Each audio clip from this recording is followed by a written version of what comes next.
terrifying. Something I didn't do for something. I was being like, I felt like I was being kidnapped, bro. They didn't tell me anything at the beginning.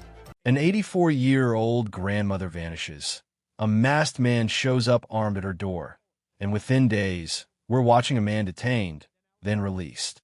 This case isn't just unsettling, it's unraveling in real time. A shocking twist in the search for Nancy Guthrie. Law enforcement detaining a man about an hour from where the 84-year-old mom went missing. Then hours later, he's released. Now the search continues, not just for the mom of Today Show host Savannah Guthrie, but the person seen in those creepy images, masked and armed, at Nancy's door the morning she vanished. We're on the case presented by Law and Crime. I'm Chris Stewart.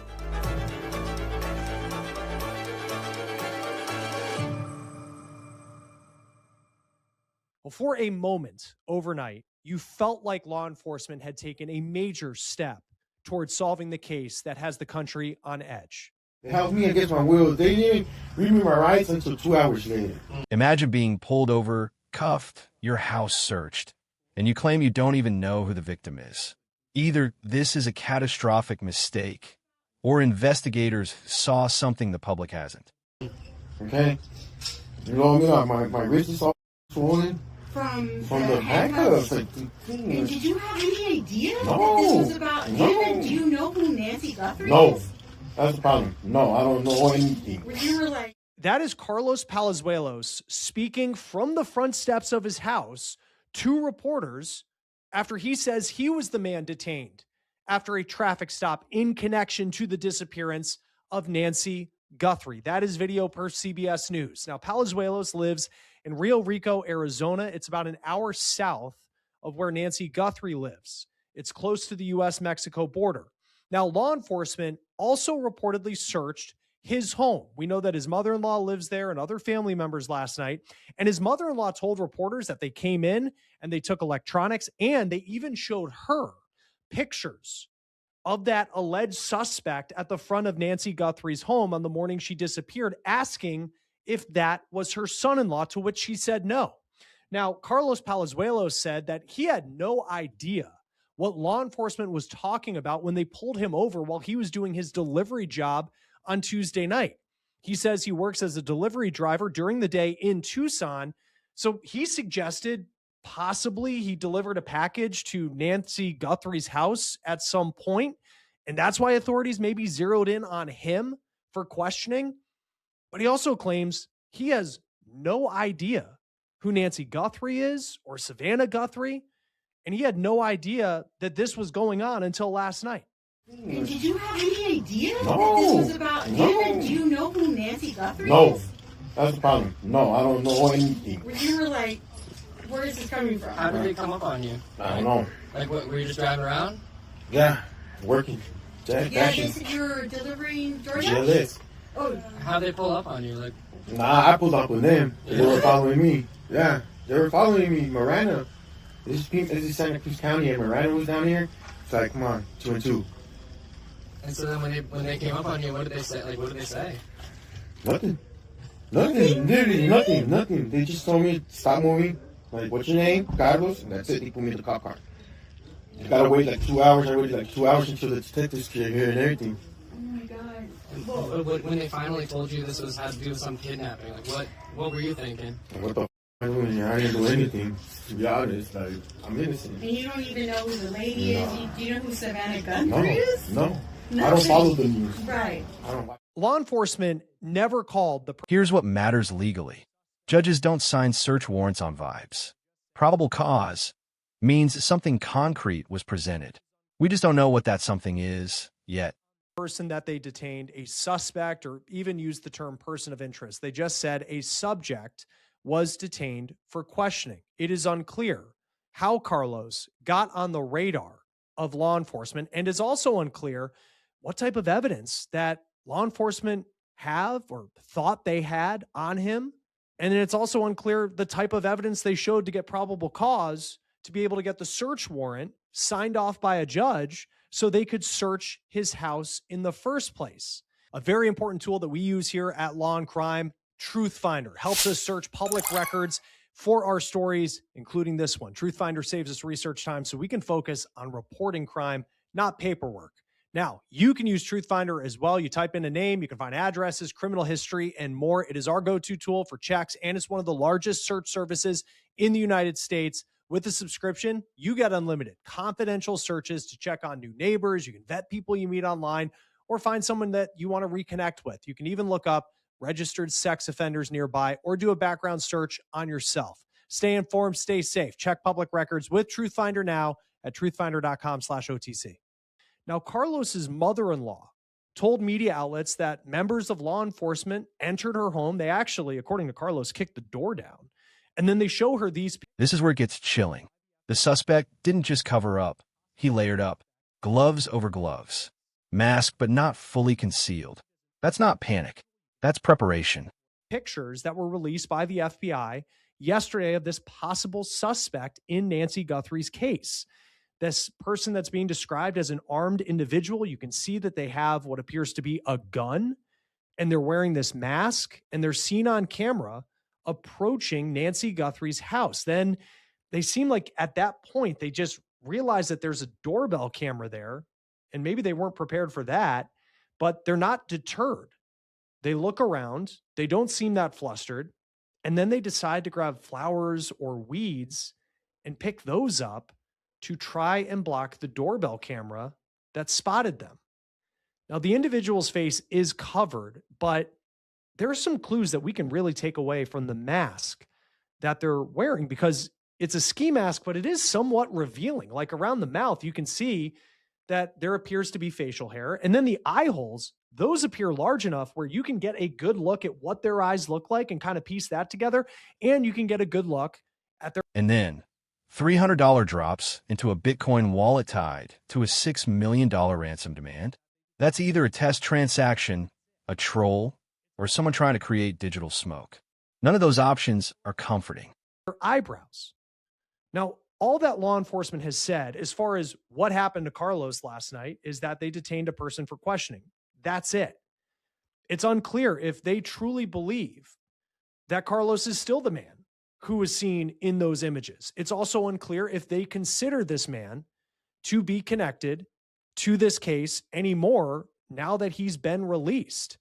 Now, it's important to mention that we don't know if law enforcement is looking for one person or more people in connection to this case. And we're still monitoring the news related to that Bitcoin account that was linked to the alleged ransom notes sent to media outlets like TMZ and then 2 local television stations in Tucson. Overnight, K-Gun TV, and this was a big development that we were following, they reported that $300 was placed into the Bitcoin wallet that was linked to those alleged ransom notes. Now, the interesting thing is, for as difficult as it may be to track Bitcoin, and that's why you do see criminals, we've been told by experts in a lot of cases, to use Bitcoin for whatever reason, like money laundering, for example. It is interesting that you are able to see the account, the wallet that was linked to those alleged ransom notes. TMZ reported that they were seeing activity in it, and then you have the local TV station confirming that. Now, the $300, though, that raises some questions. It's obviously significantly less than the $6 million ransom number that K-Gun previously reported. Law enforcement hasn't confirmed that activity, and it's also unclear who put the money in the account. I mean, I hope they get the suspect, because I'm not it.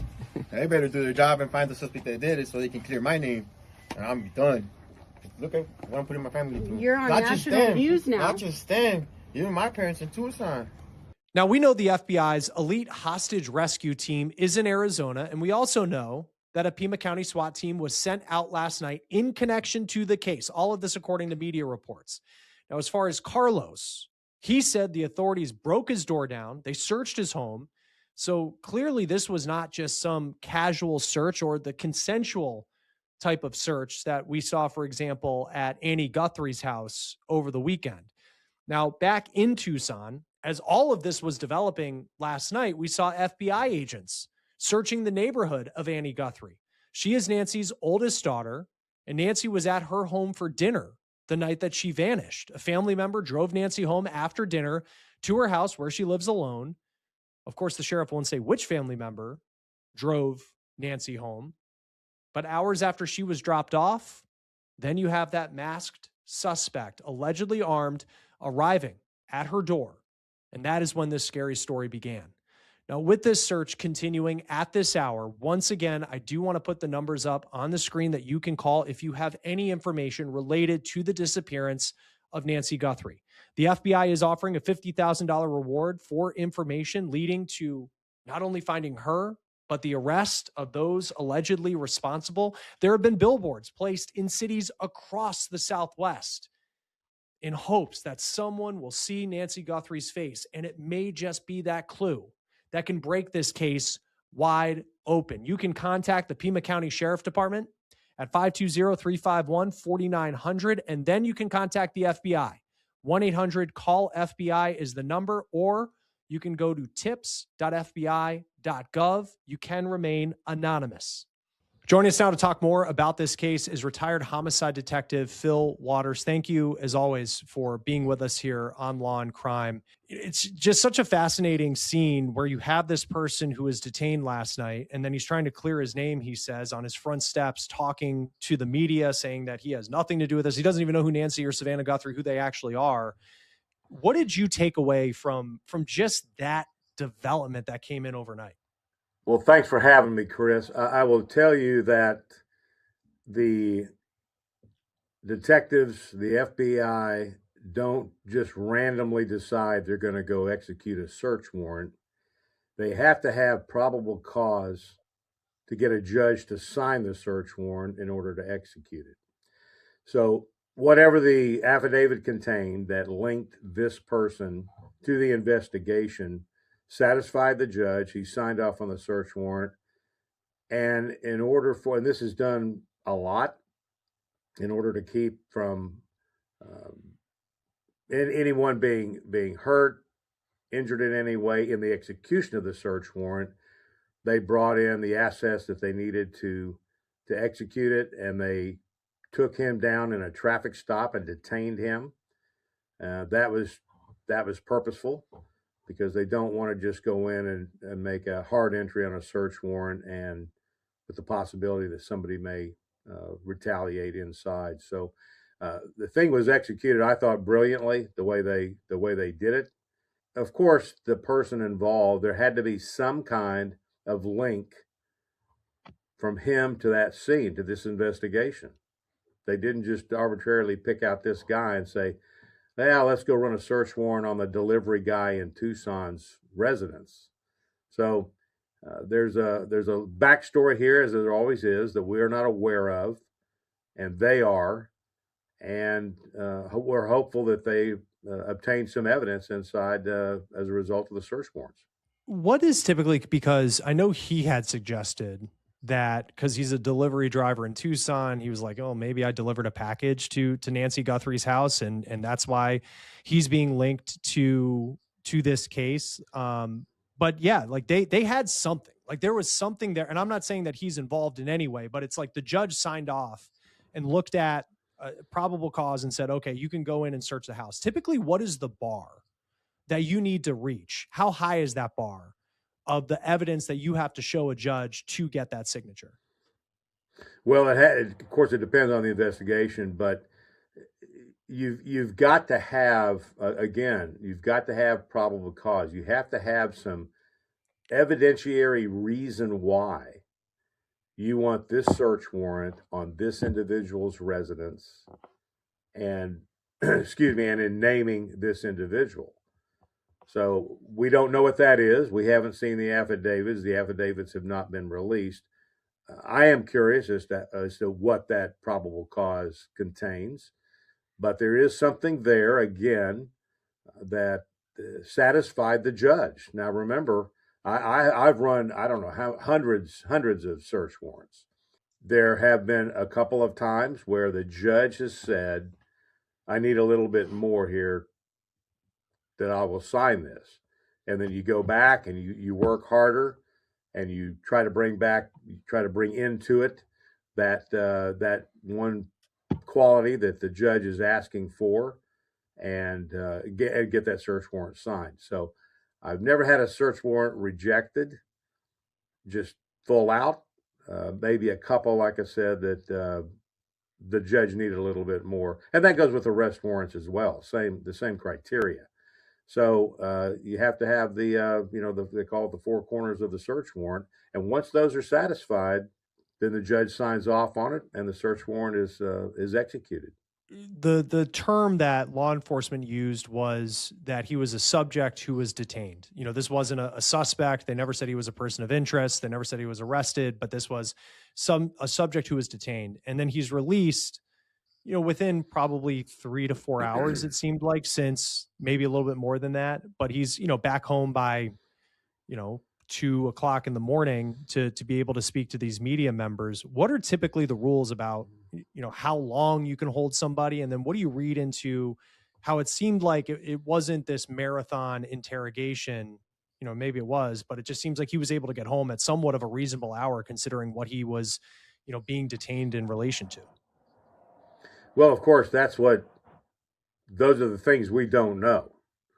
And, this detention, and I'm just reading the tea leaves from the outside looking in, it would appear to me that the purpose of detaining him was to make a safe entry into the house without any kind of drama in the house.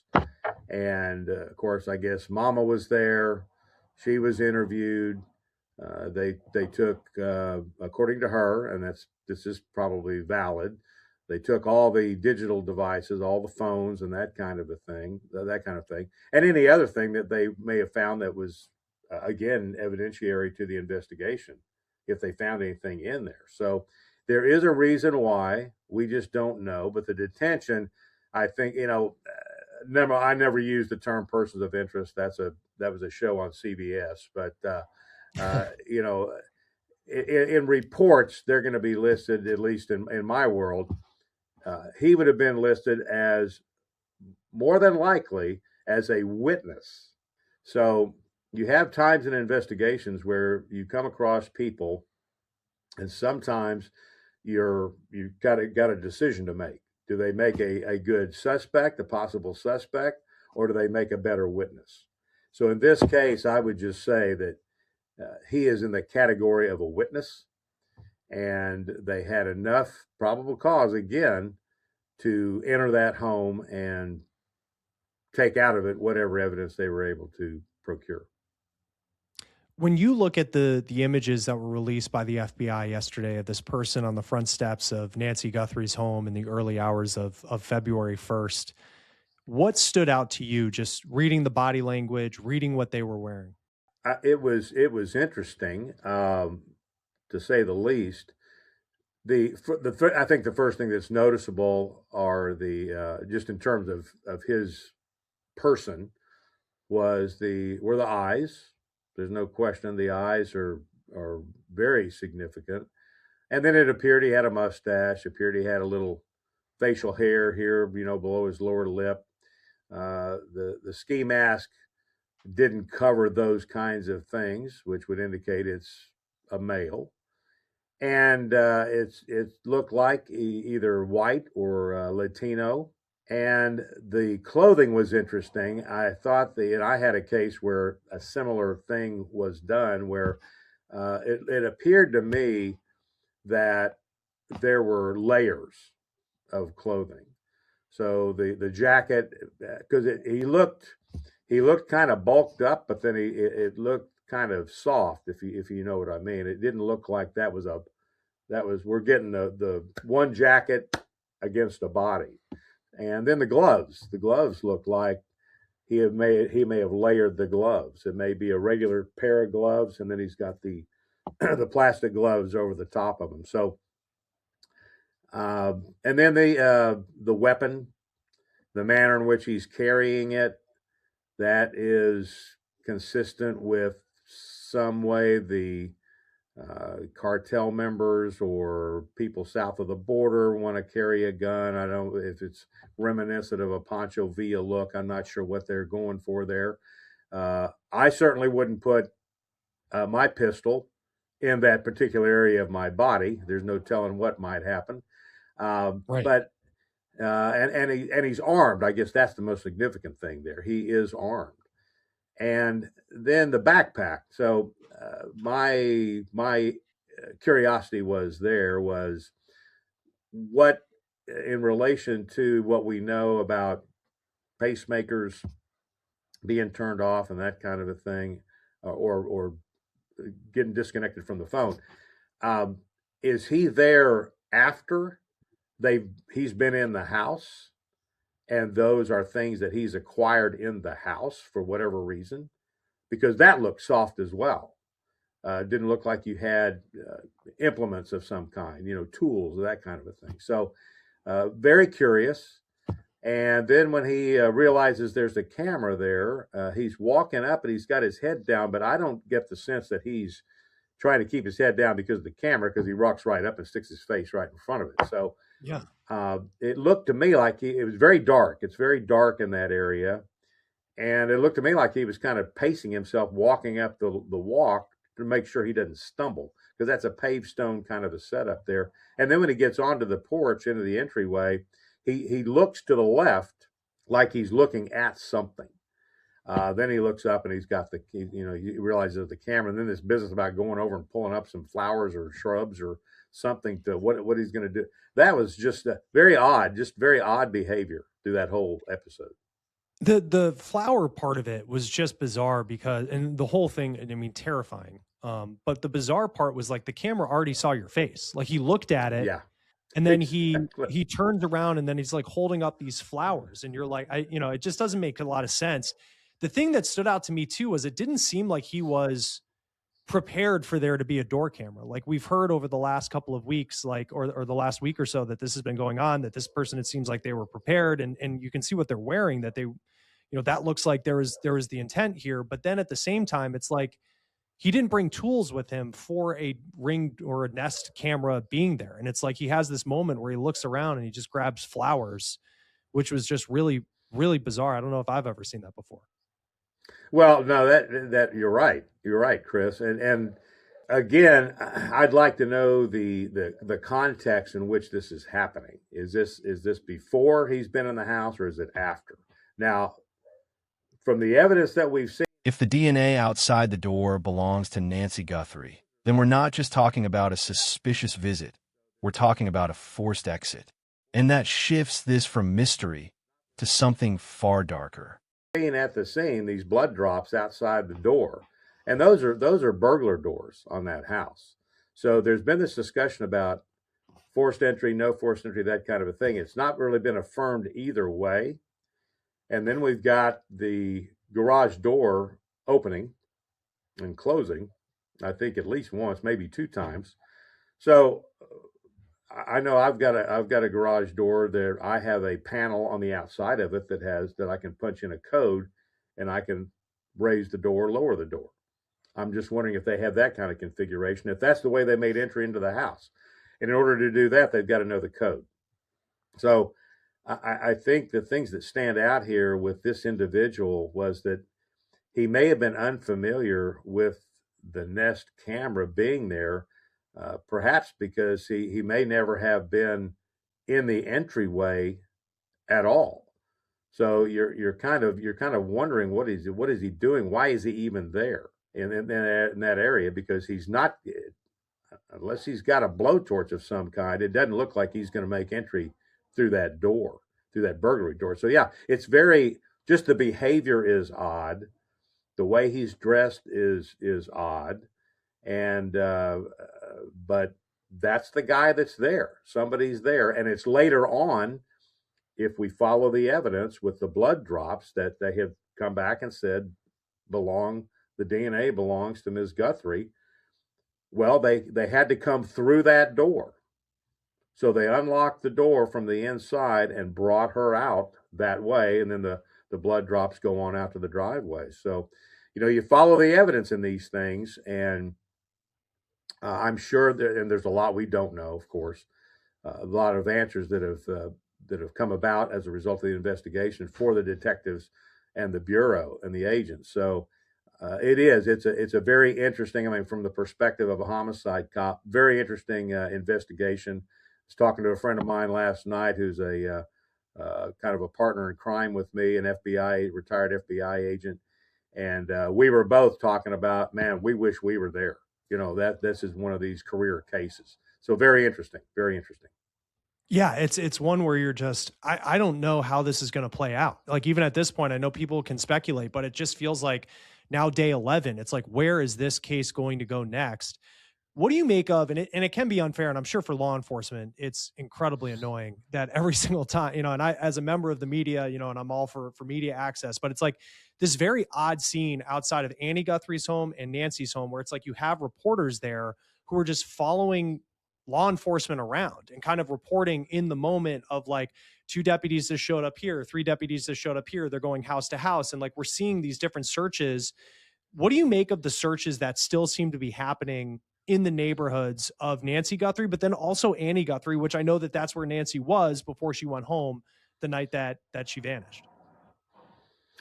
Well, I would just say this about that. This is what the media does. I mean, I dealt with them in the course of my career. I had a very good relationship with our media people, and I tended to use them to my advantage. And you build up a trust. Now, in this kind of a circus environment here with the media and this TMZ stuff and all that, the law enforcement is not going to go out there and satisfy the media's craving for some kind of new information. They're not going to do something that's going to compromise the investigation, and especially an investigation like this that has become very complicated. It looks like, in my opinion, this ransom note business, I think that was a criminal entrepreneur who took advantage of a bad situation and tried to extort $6 million out of Savannah Guthrie's family. So, and I may be completely wrong about that, but I think one is separate from the other. And, but working it as a kidnapping brings the FBI into it. Every kidnapping that I worked, the FBI is always there as an asset. They bring resources that local agencies do not have. And we're seeing that played out here with the examination of the Nest, of the cameras, and Google on board, helping them out and those kinds of things. And it takes time. It takes time. And going back and either executing consents to search on Annie's property or other properties, or going back and executing search warrants, those kind of things. These things take time, and I have to believe, having conducted these kind of investigations, they're receiving some kind of information that's taking them back to these different areas. When they first came back to the original scene, that first time, the agents wanted to come back, the FBI wanted to come back, and they looked to me like they were doing more of an exterior search of the perimeter around the property, and then they brought a dog with them. So that dog, I would imagine, was a cadaver dog. And then you've had them come back, and you've seen them probing in the septic system and that kind of thing. So as they're getting tips, as they're getting a variety of leads, as they're getting evidence that's leading them to where they need to be, they're doing their due diligence to go out there and see that those things are conducted. And then the media is going to get what they give the media, and they can run around with their hair on fire and all that good stuff. And it gets to a point where the media is just talking to be talking. And look, I've been there. I've been on the scenes of some of these. I'm not one to be critical of it, because like I've been there. For big, maybe one. This case is so unique, it's so different. But to be at those scenes, you're kind of watching the investigation. But it's also interesting where it's like, for as much as we see and where law enforcement's going every day, we really don't know, as far as the communication that the Guthrie families had, like what that the inner circle right now, and then there's so much of like, suddenly they're in, south of Tucson near Nogales, Sonora. And then they're, it's going in this whole new direction. So there's so much we don't know, and we'll just see how it plays out. Phil Waters, thank you as always for being with us. Retired homicide detective. Great insight on this case. Just hope that they can find Nancy Guthrie and still have a happy ending at this point. Yeah. Let's keep that Guthrie family in our prayers for sure. If you have information on where Nancy Guthrie is, you can contact the Pima County Sheriff's Department at 520-351-4900. You can also contact the FBI. 1-800-CALL-FBI is the number. Or if you have a tip, go to tips.fbi.gov. That will do it for On the Case, presented by Law and Crime. Subscribe to us on YouTube and Spotify, and we are also now streaming on Peacock. I'm Chris Stewart. We'll see you next time.